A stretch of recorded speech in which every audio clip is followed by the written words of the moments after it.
প্রথম ম্যাচে নিজ মাঠ থেকে বিদায় নিয়েছেন জার্মানির মাঠ কাঁপানো মিডফিল্ডার টনি ক্রুজ।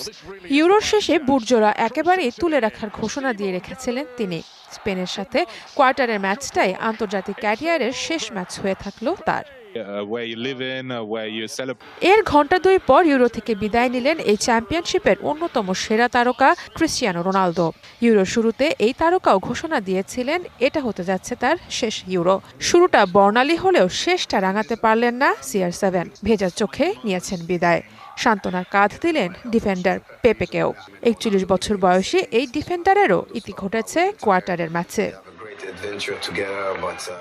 সেমি নিশ্চিতের লড়াইয়ে ম্যাচের শুরু থেকে ছন্নছাড়া ছিল ফ্রান্স আর পর্তুগাল। পুরো ম্যাচ জুড়েই নিষ্প্রভ ছিলেন কিলিয়ান এমবাপ্পে আর ক্রিস্টিয়ানো রোনালদো। একের পর এক সুযোগ হাতছাড়া করায় 120 মিনিটের খেলায় গোল শূন্য থাকে দুদলই।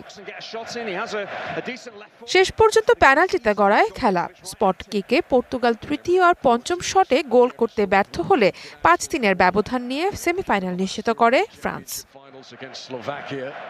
ঢালাইয়ে দৃঢ়তা, নির্মাণে নিশ্চয়তা। প্রিমিয়ার সিমেন্ট, ঢালাইয়ের রাজা। এর আগে স্টুটগার্ট অ্যারেনায় হাড্ডাহাড্ডি লড়াই হয় স্পেন জার্মানি ম্যাচে। স্প্যানিশদের 4-3-3 ফরমেশনের বিপরীতে জার্মানরা খেলেছে 4-2-3-1 ফরমেশনে। আক্রমণে এগিয়ে ছিল স্পেন। 51 মিনিটে গোল করে স্প্যানিশদের এগিয়ে দেন দানি ওলমো। এরপর 89 মিনিটের গোলে জার্মানিকে সমতায় ফেরান ফ্লোরিয়ান রিটস।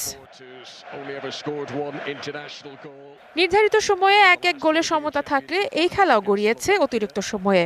119 মিনিটে দানি ওলমোর ক্রসে মাথা ছুঁয়ে স্পেনের জয় নিশ্চিত করেন মাইকেল মেরিনো। ইউরোর ইতিহাসে প্রথম স্বাগতিক হিসেবে কোয়ার্টার ফাইনাল পর্ব থেকেই বিদায় নেয় জার্মানি।